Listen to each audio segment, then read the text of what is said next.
Oi pessoal, tudo bem com vocês? Bom, a gente vai dar mais um salto aí no mês da ficção científica e vamos parar em 1969, ano de publicação do A Mão Esquerda da Escuridão, da Ursula Le Guin. A Ursula, essa senhorinha simpática, ela nasceu em 1929 e faleceu no começo de 2018. Esse aqui é o primeiro livro que eu leio dela, aliás, é um livro super premiado, ele ganhou os dois principais prêmios aí do mundo da ficção científica, que é o Nebula e o Hugo. É o primeiro livro que eu leio dela, mas não é a primeira coisa que eu leio dela. Só pra avisar, gente, essa edição aqui que eu tenho é da Aleph, mas é uma edição anterior à edição mais corrente agora. Se eu não me engano, o texto é o mesmo, acho que só muda a capa. Não vou ficar segurando ele, porque em geral livros de capa clara bagunçam a fotometria aí da minha máquina, então eu vou baixar por causa disso. Espero que vocês entendam. Bom, eu tenho um outro contato com ela, eu já li o conto Those Who Walk Away from Omelas, aqueles que fogem ou que saem de Omelas. É um conto bem curtinho, é difícil falar sobre ele sem dar spoilers, mas a gente basicamente tem uma sociedade perfeita e tá tudo certo, todo mundo é muito feliz o tempo todo e tal, até que a gente descobre que tem ali um problema e as pessoas dessa sociedade têm que lidar, não resolver o problema, mas elas têm que lidar assim consigo mesmas, elas têm que saber o peso daquele problema na vida delas e muitos não, então eles saem de Omelas, tal. Eu sei que ficou meio vago, mas é que é um conto tão curtinho, eu acho que qualquer coisa que eu falar sobre ele vai ser um super spoiler, mas ele é um conto muito interessante para pensar várias críticas à sociedade. Esse é um conto que eu recomendo muito, gente, dá pra achar na internet, vale muito a pena mesmo. De qualquer forma, então, eu já tinha uma certa expectativa com a Úrsula, né, porque esse conto é uma das minhas coisas favoritas que existem. Então eu chego com expectativas altas na Mão Esquerda da Escuridão. Ao mesmo tempo que muita gente nos comentários me avisou que não tinha gostado desse livro. Então eu fico assim meio, né, e agora? Como que vai ser ler esse livro? E preciso dizer que é um livro diferente, assim, eu tive uma certa resistência, talvez se fosse em outro momento eu provavelmente teria dado um tempo no livro antes de continuar lendo. Eu dei uma insistida por causa do mês da ficção científica mesmo. E valeu a pena, sim. No fundo é um livro que eu gosto mais das reflexões e das coisas que ele causou em mim do que de fato da leitura em si.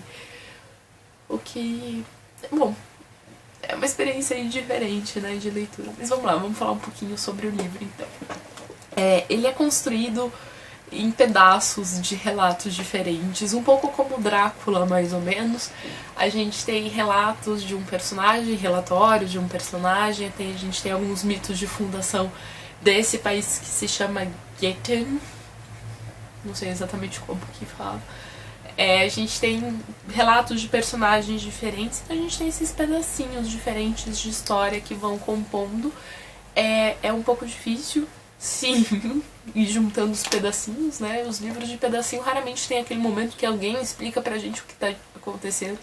A gente tem que ir juntando as coisas aos poucos. Mas, enfim, o nosso personagem principal é basicamente o Genli Ai. Ele é um ser humano. E a gente vive ali num mundo em que existem 83 planetas habitados por humanos no universo. A gente não sabe exatamente como que a gente chegou nesse ponto.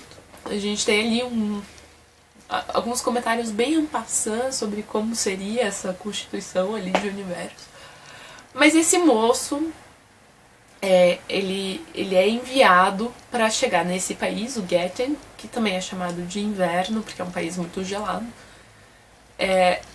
para tentar convencê-los a entrar nessa confederação dos planetas, essa espécie de ONU interplanetária, digamos assim, para trocas comerciais, trocas de conhecimento, esse tipo de coisa. Então ele é tipo um alienígena enviado para esse planeta e esse planeta ainda não sabe da existência desses outros 83 planetas. Os moradores desse planeta são sim aparentemente humanos, ao que tudo indica, tem uma constituição física muito parecida, com uma exceçãozinha que é a parte sexual, que é a parte reprodutiva. Então essas pessoas, elas não têm um gênero definido, elas são pessoas neutras, como dizer? E elas têm ali um período fértil do mês no qual elas adquirem, elas desenvolvem um gênero, então masculino ou feminino, para ter relações sexuais com outros indivíduos que também estão ali no seu período fértil. E essas pessoas, elas podem ser homens ou mulheres alternadamente, assim, elas não precisam ser sempre homens ou sempre mulheres. Uma coisa que acontece com o teu corpo. Isso quer dizer que todo mundo é homem e mulher ao mesmo tempo, ou que ninguém é homem ou ninguém é mulher. Enfim, pessoas que têm basicamente o mesmo gênero, porque pessoas que podem ter todos os gêneros. E que não tem um gênero marcado nas partes não férteis, não reprodutivas do mês. E isso confunde um pouco assim, a estrutura. Isso causa uma questão muito diferente no planeta, que é essa falta de desigualdade de gênero, que é esse status em que todo mundo tem as mesmas chances, todo mundo pode engravidar, todo mundo enfim, todo mundo passa por esse período do mês e existe isso, e isso é uma coisa que dá uma desnorteada aí na leitura de sociedade, dessa sociedade deles. Uma coisa que eu gosto muito é essa questão dos mitos estarem no meio, né? Eu gosto muito dessas coisas de mito e de mitologia e tal, então a Úrsula que cria os supostos mitos desse planeta, que eu acho muito divertido. Eu acho que é um jeito bem legal da gente entrar em contato com a mentalidade dessas pessoas, assim, né? De tentar mergulhar um pouco nisso. Uma coisa que eu tava lendo é que o pai dela foi antropólogo, e eu acho que é muito interessante perceber que tem sim essa influência da antropologia, porque esse aqui não é um livro de ação, né? Tem muito livro de ficção científica que envolve muito ação. E esse livro não, ele envolve muita descrição, muita parte dessa, de criação desse mundo, de entrar nisso, de tentar entender essas lógicas de funcionamento dessa sociedade e tal. E me parece mesmo uma tentativa de uma leitura antropológica de um mundo ficcional, sabe? Isso é muito interessante. Eu acho que é por isso também que a gente tem acesso a esses mitos e essas descrições e tal. Eu diria essencialmente, inclusive, que essa aqui é uma trama política, não é uma trama de ação.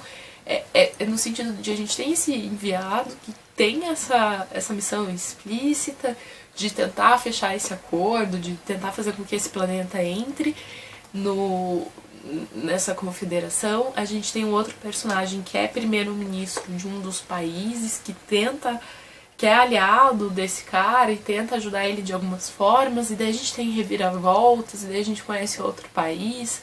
Eu não quero dar detalhes, mas existem assim, prisões, existem assassinatos, existem pessoas que são exiladas. Assim, é um drama essencialmente político, na minha opinião. Não é um livro de ação, mas é um drama desses bastidores, desse tipo de coisa, assim, misturado com essa questão meio antropológica, porque a gente está tentando entender essa sociedade de novo, né? A gente está tentando entender a política desse lugar novo e tal, então tem toda essa parte de descrição. Então eu acho que é um livro que foge bastante das convenções típicas de ficção científica e é um pouco esquisito, assim, não é, como eu disse, gente, não é um livro fácil de entrar, não sei se é paixão, assim, à primeira vista, mas a verdade é que ele provoca vários questionamentos muito interessantes, né? Eu acho que uma delas é o quão a gente é determinado pelas nossas convenções. Então eu até separei aqui um trechinho. Em determinado momento esse humano tá conversando com um cara do planeta, e esse cara do planeta tenta perguntar, mas como que é uma mulher, né? Porque o personagem que vai é um homem, e ele fala, mas como é uma mulher? E ele tem muita dificuldade de tentar explicar o quanto uma mulher é diferente ou igual a ele, mas como assim, né? Como que é explicar o que é uma mulher?